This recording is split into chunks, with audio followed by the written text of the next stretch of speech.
Hello and welcome to TheAIbumMan. And Bon Jovi have really just been awful in recent years. I mean, quite terrible. In 2013 we had What About Now, which I did review back then, and well, I slammed it.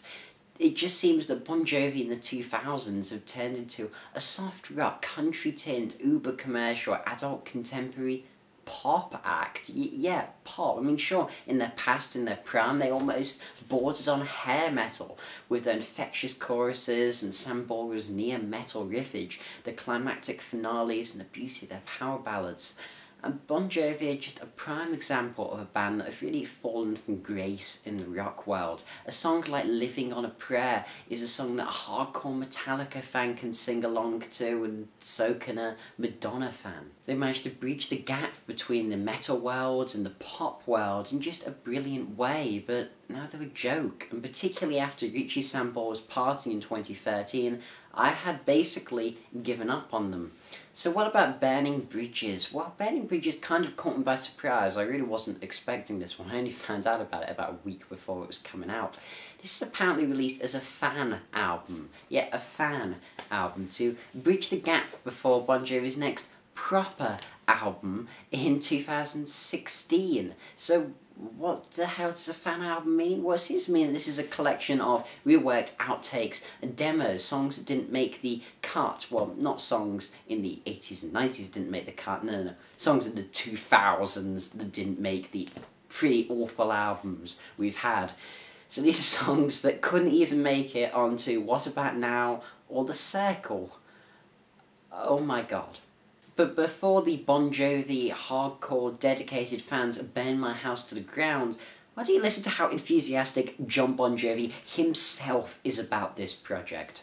The Burning Bridges record is a, how did I put it yesterday? It's our latest, it's not our next. This is sort of the end of a cycle, not the beginning of the new one. The new record that'll come out in April or May is fantastic. I'm really proud of it. Great. I don't hate Burning Bridges by any means, but some of the songs are 10 years old. You know, there's songs that, you know, we didn't use before.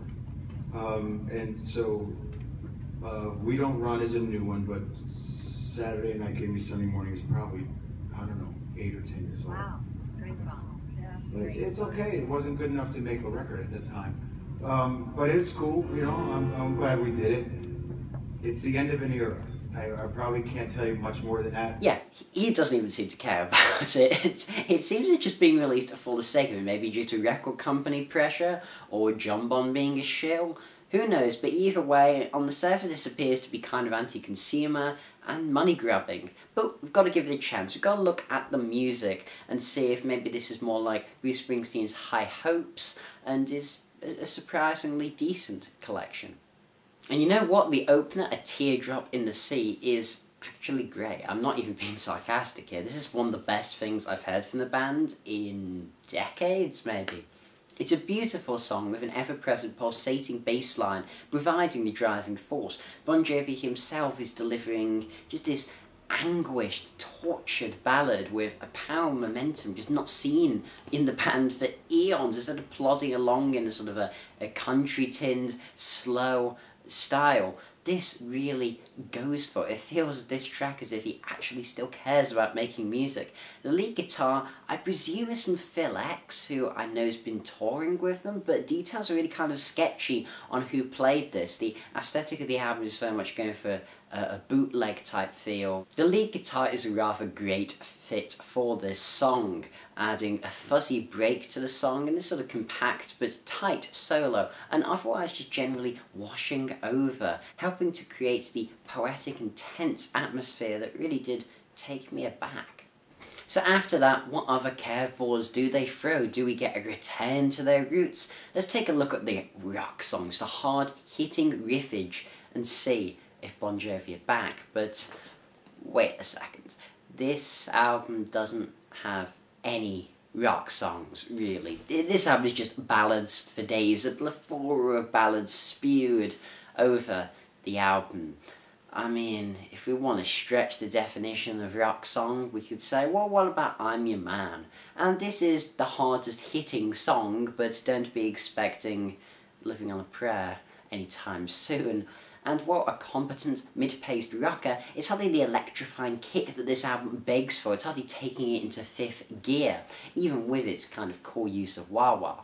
Though, I suppose not everything is a ballad. No, if you get a bit sick of all the ballads here, there's also some pop songs. Yeah, I'm not exaggerating, the rest of this album really is just ballads and pop songs. From the kind of gypsy ballad of Burning Bridges with all its spite and malice, even towards Richie Sambora, the record company, or both, to We All Fall Down, the inspirational ballad full to the brim with your favourite cliches like climb every mountain, how high doesn't matter, don't ever be afraid to fall.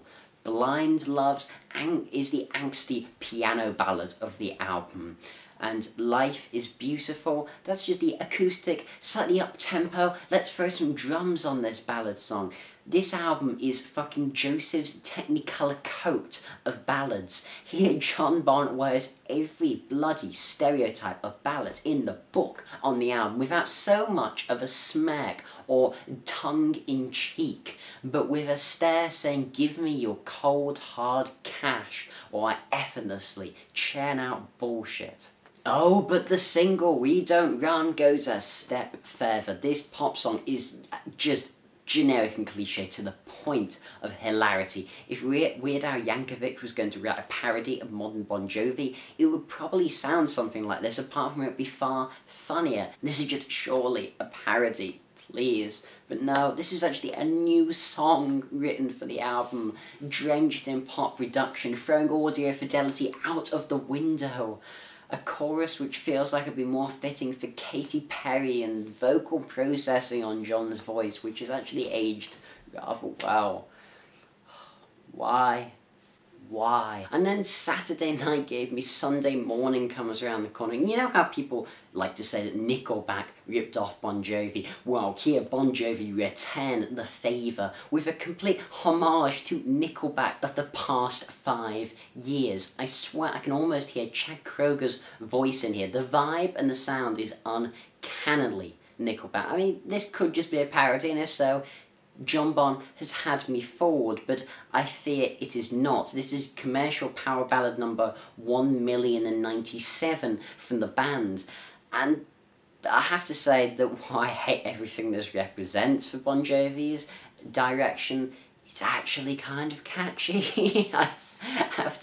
After that tirade, I can't deny that it's a rather catchy song. It's not an awful hook. While the instrumentation and lyricism and song structure can go die in a literal hole, the Sambora-esque solo and memorable hook made it a little tolerable, though then again, Sambora is actually credited as having contributed to this one, certainly in the writing process. Hell knows if his guitar's on it. I assume it's not, but no wonder it's a bit better. I don't know what there really is left to say about Burning Bridges. Yet again, Bon Jovi have sold out, and this time it really just seems a money-grabbing album of low-quality tunes and outtakes that Bon Jovi himself doesn't really seem to give a toss about. I have to give this a 3 out of 10, just like I did What About Now. This is not an improvement, this is more crap. Bon Jovi, when he's been saying the next album is going to be fantastic, well, it better be, because if it's not, I'm just going to give up on this band completely. Do not touch this with a 10-foot barge pole, while I go and take a restraining order out against it for assaulting my ears. This has been The Album Man. Thanks for watching, can't wait to subscribe, and long live some half-decent rock and roll.